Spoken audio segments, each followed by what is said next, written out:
The recording? Recording has begun. All right. It is 6 o'clock. If you all would, I'd like to call this meeting to order. Before I do the Pledge of Allegiance, I'm going to do roll call. Councilman Goldsmith? Here. Councilman Follinger? Here. Councilwoman Bryant Ward? Here. Councilman Jenkins? Here. And Mayor James is here. Would you all please stand and join me in the Pledge of Allegiance? I pledge allegiance to the flag of the United States of America and to the republic for which it stands, one nation, under God, indivisible, with liberty and justice for all. All right. So have you all seen, are we going to take approval of minutes on here? I didn't think we were taking any action items today. Mr. Town Manager. Yeah, I believe you can approve the minutes from a training at MML conference in Ocean City. I think that the minutes are a little less burdensome as far as approval goes. I think they will even allow for the approval of minutes through an email correspondence. So I guess in the for transparency purposes, we just loaded them on the work session agenda to get them approved as soon as possible. All right. Thank you for that explanation. I appreciate that. So if I have someone that would like to make a motion to approve the minutes. Madam Mayor, I move that we approve the minutes from June 21st, 2022 closed session. All right. Do I have a second? Second. All right. I have enthusiastic second for both of you. Any discussion? All in favor, please indicate by saying aye. Aye. Aye. Any opposed? Motion carries. All right, next on our agenda would be Magnolia Gardens. If you all want to come down and is there anybody here from Magnolia Gardens? Oh, are you on? Oh, there you are. Luke, hi. All right. Hey there. I'm going to have you go ahead and present, and then we'll have council ask questions if that's okay. Yeah, that's fantastic. And just so folks are aware, I am the dial band is a 301 number. That's where my audio is coming through, and got my computer and video through my screen, but I'm that 301 number. Well, thank you all. Thank you, Mayor James. Thank you, Town Council, for your time this evening. My name is Luke Patton. I'm here representing Enterprise Community Development. I'm a real estate development manager for Enterprise, and I am leading our project, Magnolia Gardens, which is a proposed new construction affordable housing project at 6010 Washington Avenue in La Plata. And specifically, I'm here today to request a support letter from the town that we could include with the grant application that we will be submitting for RIMPIF funds to Rural Maryland Council, RIMPIF being Rural Maryland Prosperity Investment Fund. And so that's really the reason I'm here before you today. And with that said, just I guess we'll go ahead and shift into the agenda. So quickly, just the request, which I summarized quickly now, and then I'll share just a little bit about the development, a little bit about Enterprise, the developer I work for, what makes Magnolia Gardens special, and then why we're generally looking for your support for this project, and then also specifically asking for this support letter.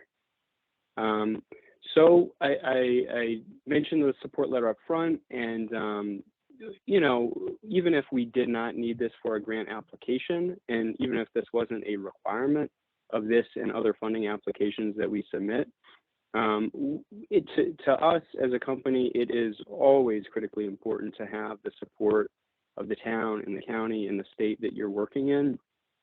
And so this is part and parcel of just what we do with all our projects.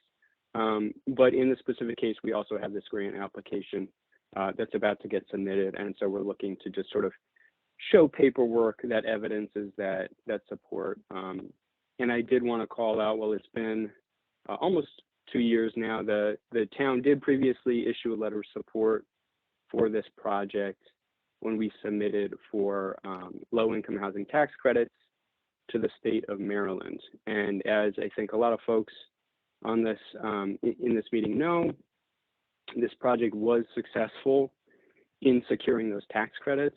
These are 9% low-income housing tax credits. They are highly competitive and difficult to secure. And I did just want to mention that, kudos to the town for providing that letter of support. I think it was a large reason that we were ultimately successful. And I know Secretary Holt from DHCD and Governor Hogan, ultimately the state did with that funding round that we applied for. Basically, the state has the ability to kind of help out some projects that it has a vested interest in making sure get funded. And Secretary Holt and DHCD elected to basically throw a couple extra points to our project to help sort of get us over the winning threshold to have a winning score to secure these credits. So big kudos to the town in that prior letter of support and just the general support you've provided to this project. Secretary Holt and Governor Hogan have been supportive as well. So just wanted to call that out. I guess with that, I'll go ahead, next slide, please, and just share a little bit about the project itself. So here on the left, you'll see a sample rendering of the project. We actually adjusted the exteriors a bit based on some feedback that we received from the town. So thank you for that. You get a little aerial snapshot of where this development site is located in La Plata. This is currently an undeveloped site. And then if you can shift to the next slide, please. Here you'll just see, I won't go through all the details here, just kind of the basic facts of the project. So this is 72 total rental units, all new construction. We've got 1, 2, and 3 bedroom units. We've got abundant surface parking. We have a number of amenities on site, including a community room, which will have free Wi-Fi, and it's a large space for hosting events and just generally gathering. We'll have a computer center with high-speed internet and computers for use of our residents, in addition to laptops and tablets that they can check out from our property management staff. We'll have a fitness center and a number of other things. In terms of timing, our aim is to start construction this year, with that lasting about 12 months.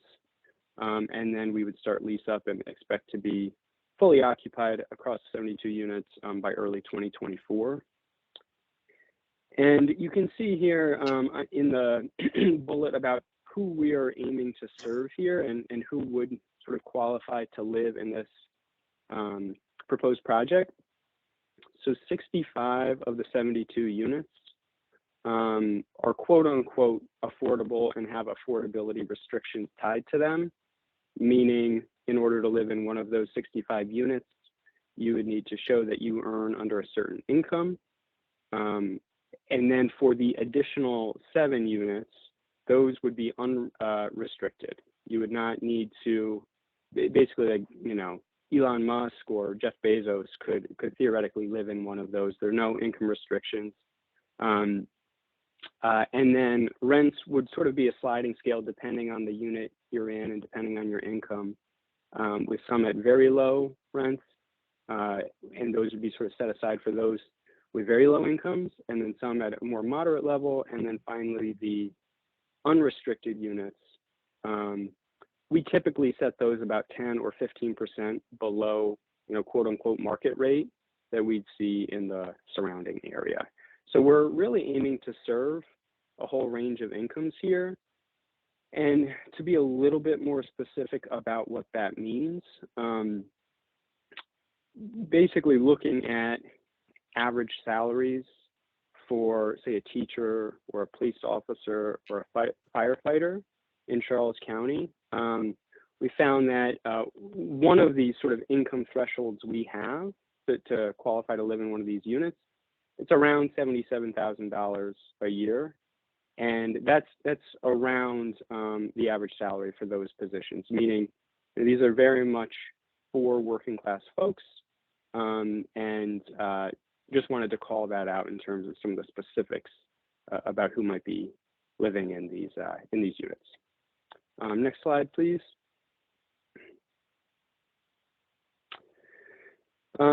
This I'll be brief. Enterprise is a mission-driven nonprofit. We are very focused on providing quality, affordable housing. The residents are our focus. We really are focused on the long term of these properties, right? You have some real estate developers that are more merchant builders, meaning they build and quickly sell after it's built. And we are long-term owners. We intend to be in La Plata for the long term and are really looking forward to a long-term partnership with the town of La Plata. And I just wanted to call that out. That is not unique of this project. This is how we view all our projects. And so I just wanted to highlight that and to show that additionally Enterprise has a long and successful track record preserving and developing over $1 billion in workforce and mixed income housing over the last 30 years. Next slide, please. And then here, I just wanted to call out a few specifics about the project, about what we think makes this special and why it is worth supporting. Some of these I alluded to before, so I'll skim over, but I mentioned that we are a nonprofit, very focused on the mission. Second, we're providing on-site services. So in addition to the amenities that I mentioned earlier, we have partnered with Health Partners, Inc. To provide on-site primary health care and dental services to the residents at our project that are interested in those. And Enterprise has committed $500,000 to helping cover the cost of those services over the next 15 years. Third on this list, you see this is a transit-oriented site. So I don't know if you've noticed with this aerial map before, but we're directly next to the La Plata Park and Ride. And oftentimes in our projects, some of our residents may not have, if you've got a 2-worker household, they may not have 2 cars. And so being directly next to the Park and Ride is definitely an amenity that will be valued by our residents. This is new housing stock. This will be new construction. So it's just something that we're very proud of. It will help with the population growth that La Plata has really seen. And in addition to some of the maybe higher end market rate housing that you're seeing, we're really aiming to offer something that is affordable to folks at lower incomes without compromising on quality. Number 6, this is a job creator. So at our site, we'll have 2 full-time positions created. One will be for the administrative office manager that's in charge of, say, leasing the units and interacting with potential renters. The other will be the maintenance tech that'll be on site to repair, like the AC unit when it breaks down, to replace light bulbs, that sort of thing. So those 2 positions do not currently exist. They will be created as a result of this project, and those are full-time positions. And then additionally, this is expected to be roughly a 13-month construction period.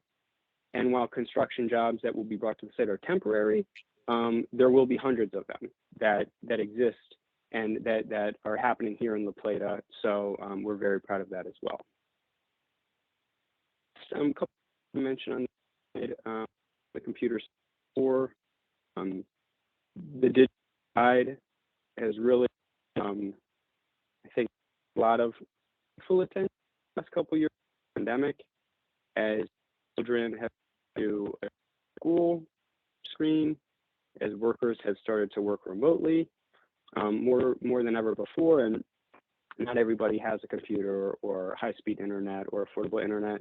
And we are aiming to chip away at that digital divide, help close it. So we have, in addition to computer center I mentioned, we'll have some tablets and laptops that residents can check out, and free Wi-Fi in our computer center, but also our community room. So if folks do have a resident but not their own internet, they can come there to do their homework and whatnot. I mentioned some of the amenities in our project. And then lastly, I did want to call out that all of our ground floor units, so that's roughly a third of our units, are accessible for somebody with a disability who might be in a wheelchair, for example. And we have committed for 13 of our units a preference for persons with disabilities.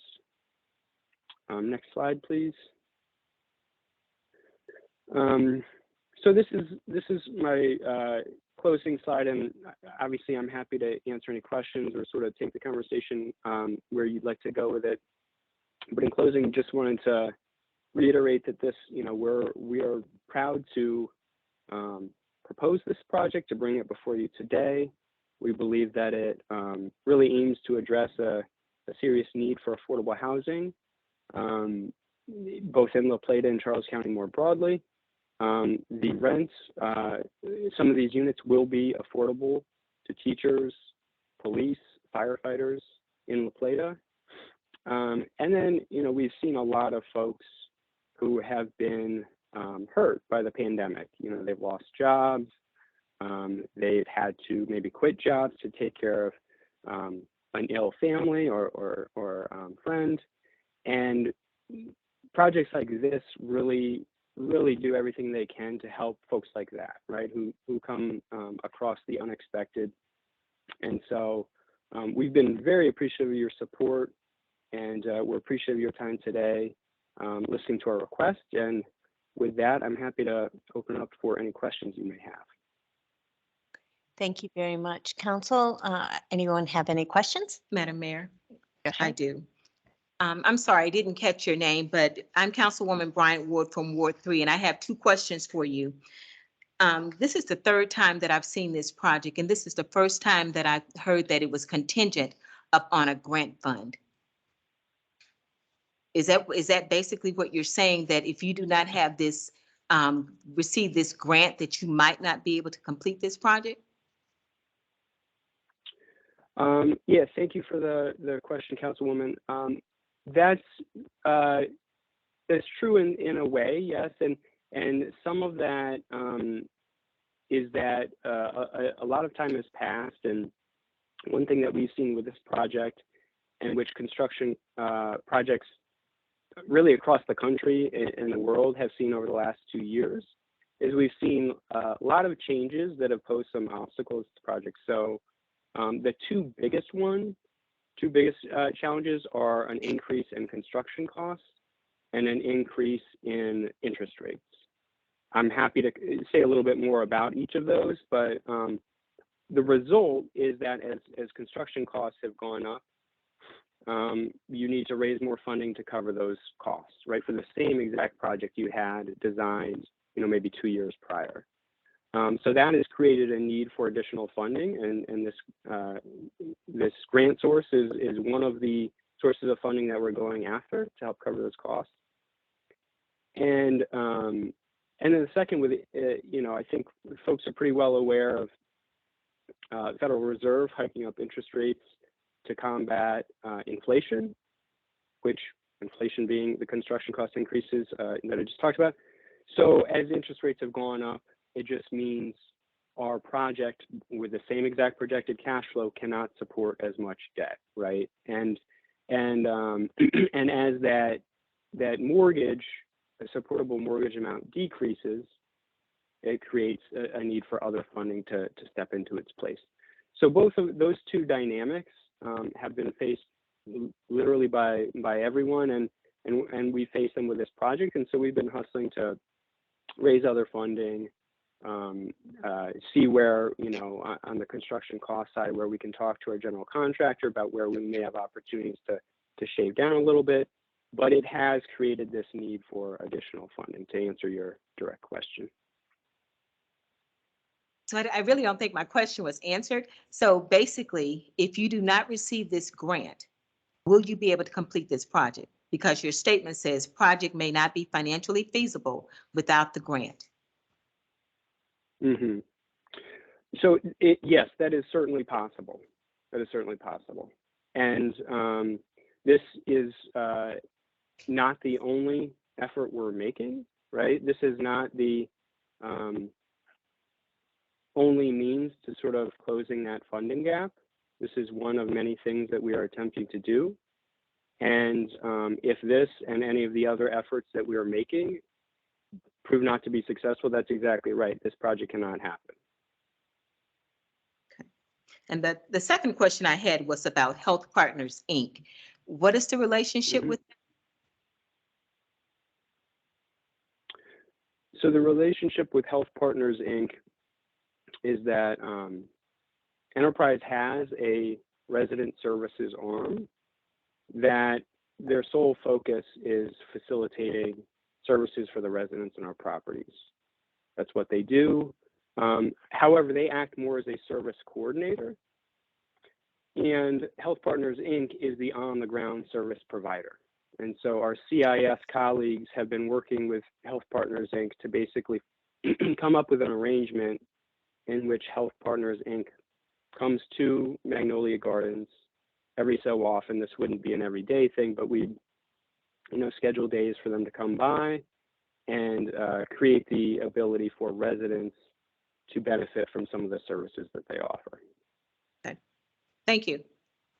All right, Councilman Smith. Jim Golza, Ward 1. Two quick questions. You indicate you have a full-time person on an administrative section of it. Is that only 8 hours a day, or are they on site by living in one of the apartments as well? They would not be living in one of the apartments. They would have a full-time 8-hour day, 5 days a week on-site presence. And same would be true for the maintenance tech. And in addition, right, as you can imagine, this is where people live and they have needs outside of normal working hours.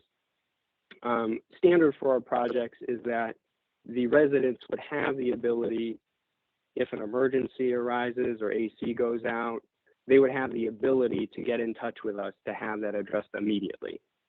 But yes, to answer your specific question, the full-time staff would be physically present in the kind of 9 to 5, 8 to 4 hours, Monday through Friday.